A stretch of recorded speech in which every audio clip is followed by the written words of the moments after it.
Hey YouTube, welcome back to Tinker with Tools. Tonight we're going to be reviewing something that's a little bit different than I normally review. We're not necessarily going to be talking about tools, but we are going to be talking about something that has a lot of similar technologies to the power tools that we love and use today. So let's go ahead and get into that on Tinker with Tools.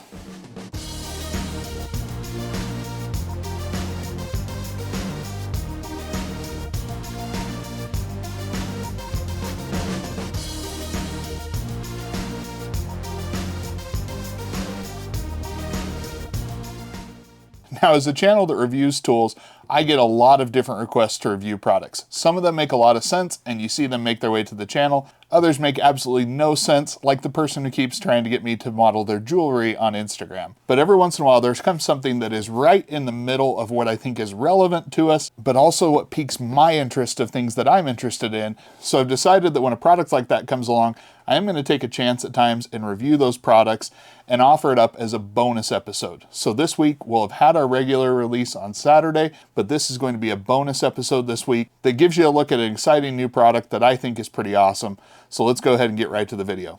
So about a month ago, I got an email from the company Hovsco, which makes e-bikes. My initial reaction was that I was just going to turn down the request to do the review. The more I thought about it though, I found a lot of similarities between the technology that's used in an e-bike and the technology we see used in our power tools every day. Now, in full disclosure, Hovsco did provide the bike to me at no expense of my own. Although they do get to review the video beforehand, the opinions in the video will still be my own, and I am going to be honest with you in how I feel about the bike. But I always want to make you aware of any relationship like that that exists, so you can take it into consideration as you watch the review.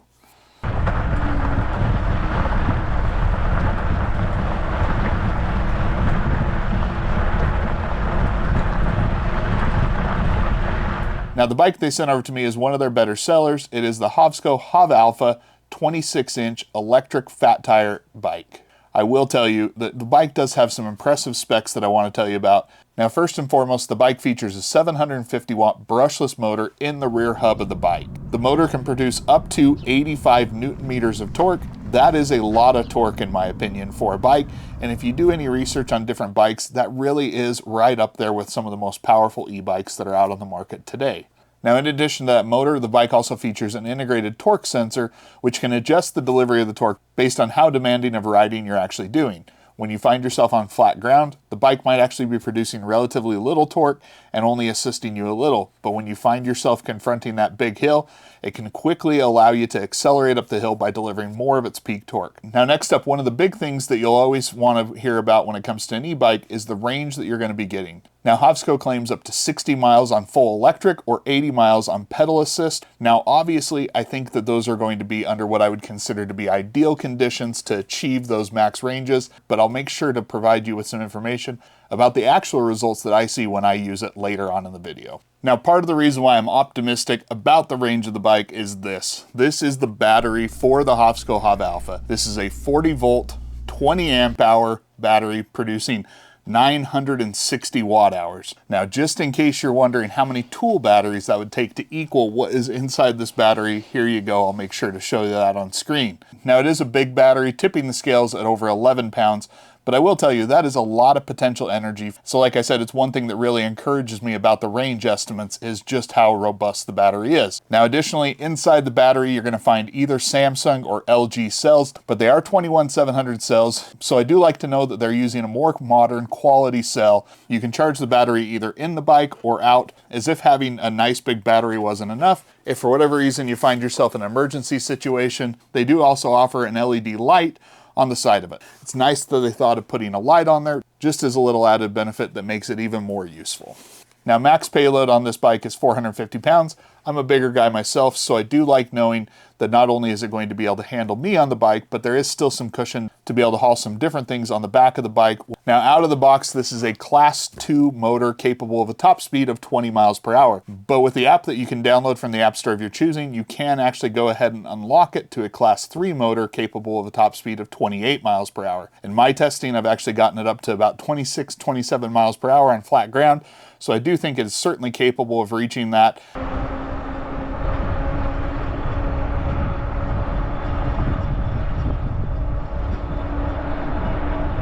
So from when Hovsco actually shipped me the bike to when I received it, it took about 2 days, nice and quick delivery. Packaging on the bike was well thought out. There is some assembly required, but I've never put together a bike and I was able to figure it out. So I do think that it is pretty simple to put together. The one thing I will say is that because of the size of the bike, it can be beneficial to have a second set of hands to put it together, but I did manage to get it done myself by leaning it up against a wall. Now there really are just a few steps to put it together. You do need to attach the kickstand, then you go ahead and attach the handlebars, the front display, and then it's time to mount the actual front tire to the bike. That was probably the most difficult part just because you're trying to hold up the bike and put in the tire at the same time. The instructions are actually pretty clear and do include images showing you how you're supposed to do it. Now, when they initially contacted me, I did have some concerns about whether the bike would be big enough for me, not necessarily because of my weight, but because of my general height. I'm 6'3", and I did find some things on the website that stated the ideal range was from 5'3" to 6'2". Now, I can tell you that from the first time I got on the bike, it certainly is big enough for me. And unless you be worried that this bike would be too big for you, they do make lots of different bikes. I'll make sure I've got that link in the description to their website so you can check out all that they have to offer. I'm sure they've got a different model that will suit you well.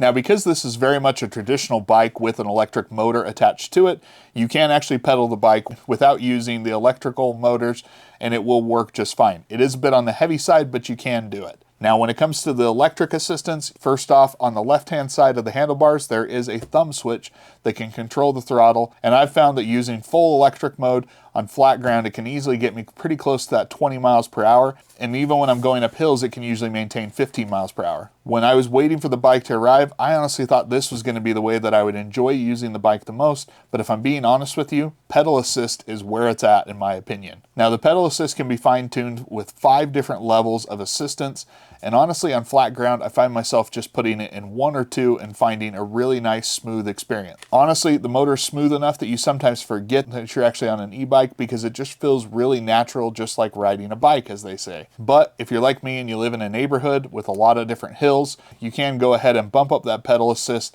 and really get some additional assistance going up the hills, and you can honestly feel a little bit superhuman as you're able to tackle hills that otherwise you wouldn't be able to do. It really inspires some confidence to be able to get out there and enjoy riding the bike around. Now, most of my initial riding was done on city streets in my neighborhood going around, and the bike operates really smoothly when you're doing that. The front suspension soaks up any of the little bumps you have, and just overall the bike is a really smooth bike. The 4-inch tires provide a lot of comfort and cushion as you're riding around, and honestly, it's just a great experience. I finally decided this last Monday to go ahead and take it out on some different trails that are nearby my house. The bike worked perfectly getting up and down the hills of the trails and always provided enough power and was easy to dial in exactly how I wanted.